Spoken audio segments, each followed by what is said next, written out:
For a player whose trajectory puts him on course with some of the greatest of all time, the Australian Open once stood as a scene of relative underachievement for Carlos Alcaraz.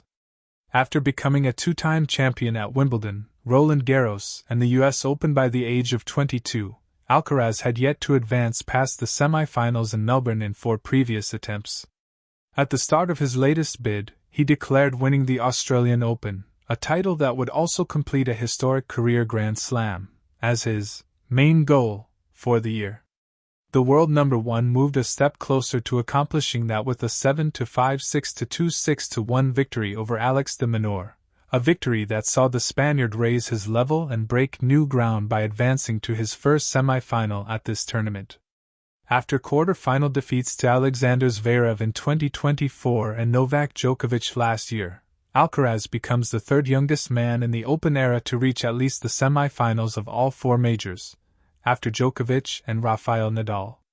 After starting the year with such clear intentions, Alcaraz is entering the business end of the tournament having found his stride. He reckons his form is close to the level it reached at the US Open in September, when he completed a truly dominant summer with the perfect performance against his rival Jannik Sinner in the final.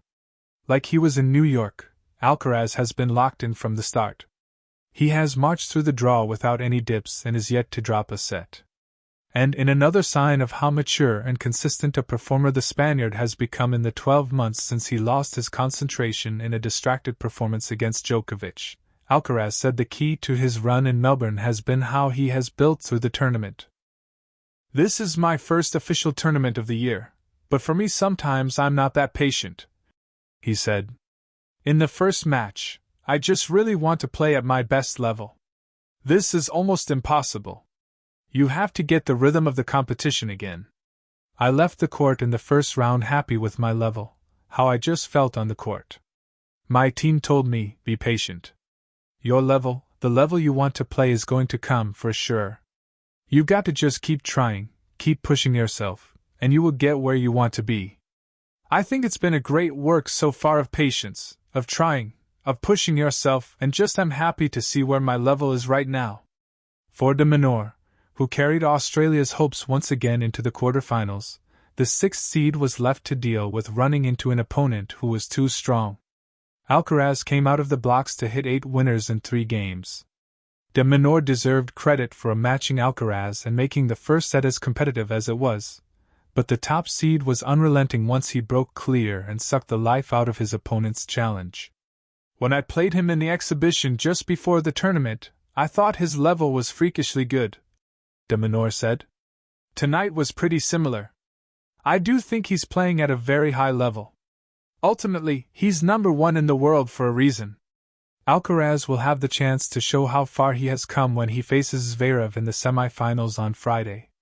They played a practice set before the tournament, won by Alcaraz 7-6 and described as a high level of tennis, high level of intensity.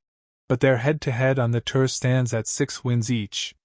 Their last meeting at a Grand Slam came in the 2024 French Open final, where Alcaraz won from 2 sets down.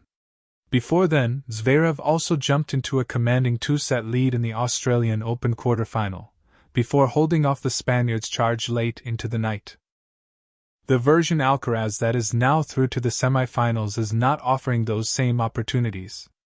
His progress in Melbourne has been defined by its efficiency as much as its electric shot-making. For the first time, the Australian Open is seeing the very best of him. "I could say the level of US Open is higher than the level that I'm playing right now, but it's pretty close." Alcaraz smiled. "The level that I was serving, the way that I was doing everything in the US Open, for me, I think it was unmatchable. I'm just happy. I'm proud about how I am playing here.